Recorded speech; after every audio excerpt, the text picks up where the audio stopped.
बघा, आम्ही जी काय माहिती काढलेली, जी काय माहिती गोळा केलेली त्यानुसार ती माहिती लोकांच्या समोर आणली होती. हा एक फार मोठा धोका आहे.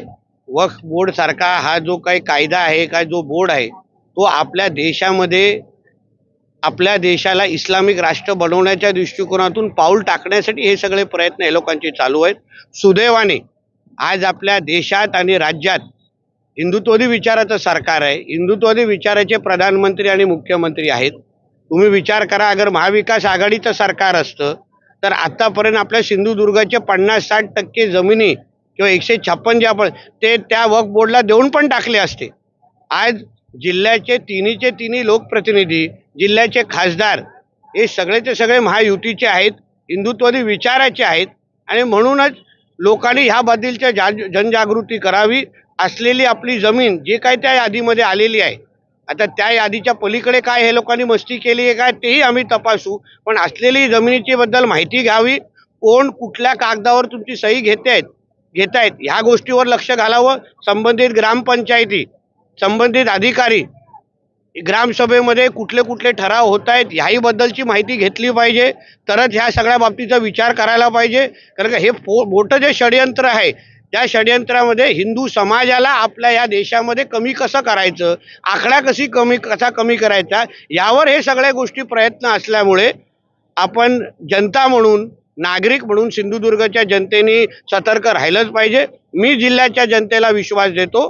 आमचं सरकार, आम्ही लोकप्रतिनिधी, आमचं केंद्र सरकार असेपर्यंत तुमच्या एकही इंच जमीन आम्ही वक्फ बोर्डला द्यायला देणार नाही, एवढं शब्द मी जिल्ह्याच्या जनतेला देतो. देवस्थानची जागा यामध्ये जास्त प्रमाणात आहे, आचऱ्यामधील जागा जास्त आहे. बघा, हाच तो मोठा धोका आहे.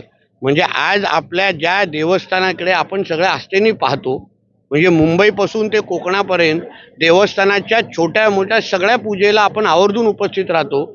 या सगळ्या देवस्थानावर पण दावा ठोकण्याची हिंमत या वक्फ बोर्डने केलं असेल तर ह्यांची हिंमत मोडण्याचं काम सिंधुदुर्गाच्या हिंदू समाजाने केलंच पाहिजे. आज आपल्या देवाकडे, मंदिरांकडे हे वाकड्या नजरेने पाहण्याची हिंमत करत असतील तर उद्या आपल्या राहत्या घरांकडे पण हे लोक सोडणार नाही.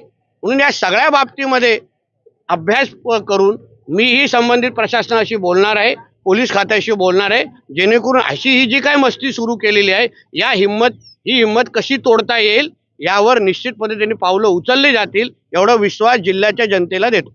राज्यात आणि देशात हिंदुत्ववादी सरकार आहे, यावर ठोस पावलं उचलली जाणार आहे. आमच्या केंद्र सरकार म्हणजे आदरणीय मोदी साहेबांच्याच सरकारने वक्फ बोर्ड या कायद्यामध्ये अमेंडमेंट सुचवलेले आहेत, ज्याच्यामुळे हे जे काय ह्यांची मुजोरी आहे, हे जे काय जसं न सांगता कोणाची जमीन घेणं, कुठलाही कोणालाही अपील करण्याची मुभा नाही. आता तुम्हाला आश्चर्य वाटेल, देशामध्ये रेल्वे आणि डिफेन्स नंतर वक्फकडे सर्वात जास्त जमिनी आहेत, त्यांनी सर्वात जास्त जमिनीवर ताबा केलेला आहे. आज आपल्या एक देवस्थानावर ताबा ठोकायला सुरू केलेला आहे. उद्या आपल्या अंगणेवाडीच्या मंदिराकडे करतील, उद्या कुणकेश्वरवर करतील, कुठे हे लोक नजर फिरवतील ना, रामेश्वरवर करतील, मंदिराकडे करतील, कुठेही नजर फिरवतील ना.